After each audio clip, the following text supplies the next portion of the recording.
Hello, friends. I'm Jem Fadling, and you're listening to the Unhurried Living podcast, where we inspire you to rest deeper, live fuller, and lead better. Have you ever found yourself in a place so deep and dark that you wondered if God could see you or hear you?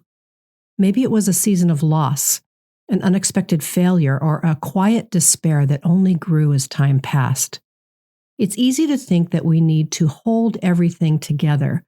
But when we open to the practice of lament, we might find ourselves opening more fully to God's love and care.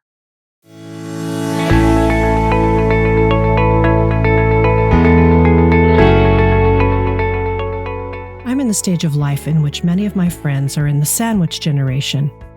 These are people who give care to their children and their aging parents at the same time. While it can be a time of great joy, it can also carry with it an exhaustion from the number of relational dynamics at play on any given day. My husband and I are not sharing in this season with our peers for two reasons. Alan's parents are thriving and are actually more physically fit than us, and my parents both passed when I was quite young, so I've already been through the traumatic deaths of both my dad and my mom. I was only 26 when my dad was diagnosed with cancer of the spine. From his diagnosis to his passing was only 6 months. My dad and I had a very special bond.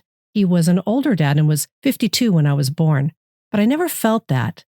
He was the one that taught me how to do cartwheels, crafted at least 3 tree swings in our yard, and built multiple house additions while holding down a full-time job.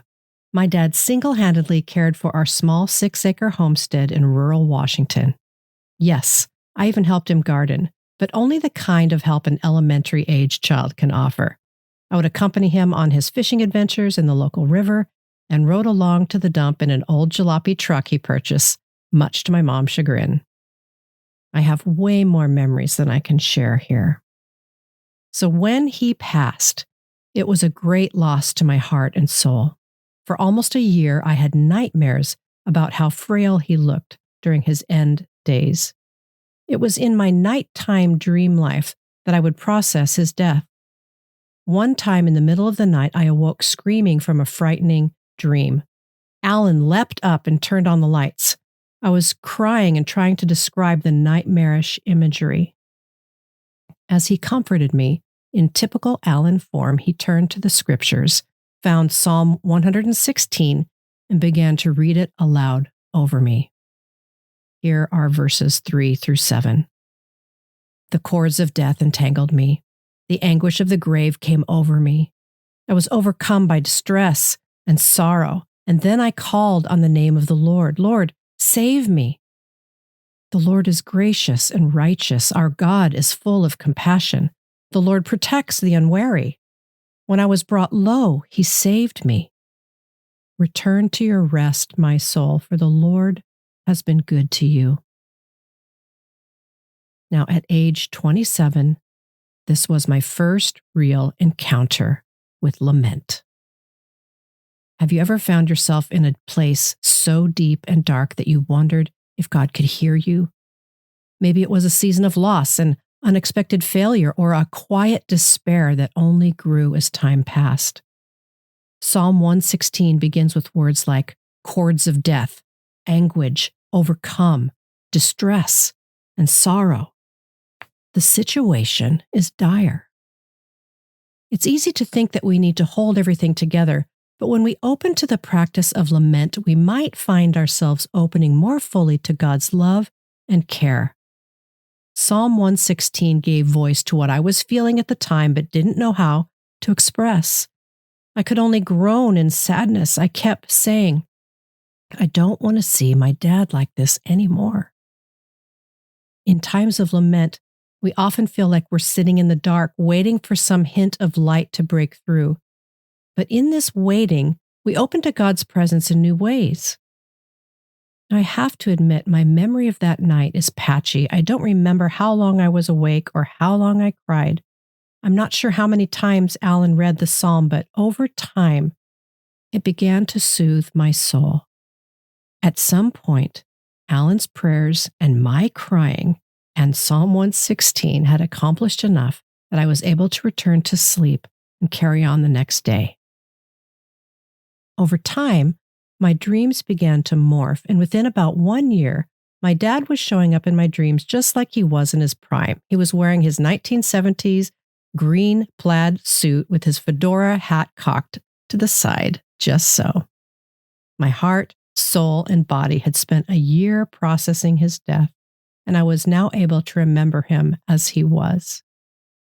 I'm sure many of you have endured or are enduring great loss, and I offer now a few ideas as you move through your own grieving process. First, allow some space for honest lament. Grief needs room to breathe. It has its own timetable. We do not rush or push through.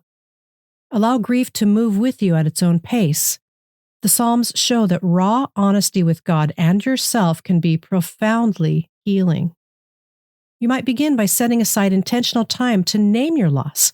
Write or speak aloud any feelings that arise, even if they're painful, confusing, or angry.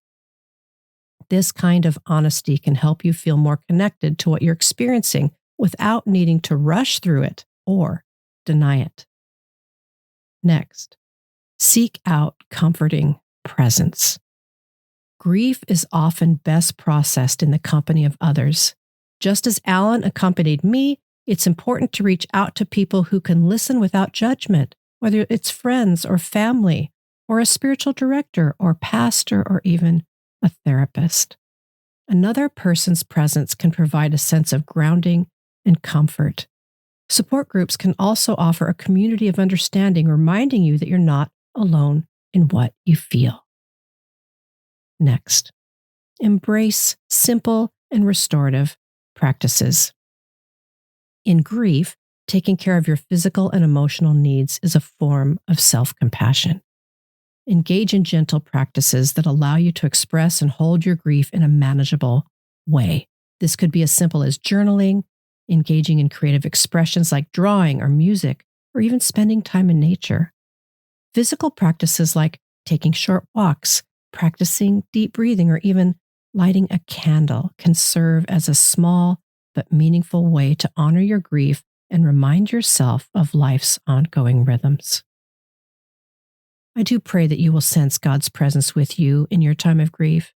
And if you aren't currently processing a time like this, I hope you will share this with a friend or a loved one who might find it helpful. And you can be their light that stands in the darkness with them. Let's reflect for a moment. As you think about this practice of lament, consider these questions as a way to deepen your own reflection. How do I typically handle grief or disappointment? Do I allow myself to be honest with God and others, or do I tend to hold back? How is God inviting me to express myself in His presence? Take a few moments to be still and notice any areas in your life where God might want to meet with you in your grief. How might lament open new pathways for connection and compassion in my life and leadership? Consider how embracing lament in your own life could make you a more compassionate and understanding leader for those around you. And remember this from Psalm 116. The Lord is gracious and righteous. Our God is full of compassion.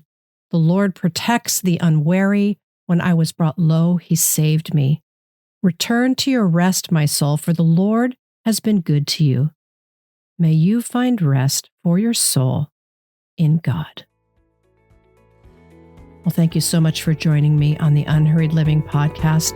You'll find many helpful links in the show notes so that you can get to know us better, as well as our partner, Life Audio, and all of their other faith-centered podcasts. Remember, you're making your way forward one small, simple, and gracious step at a time.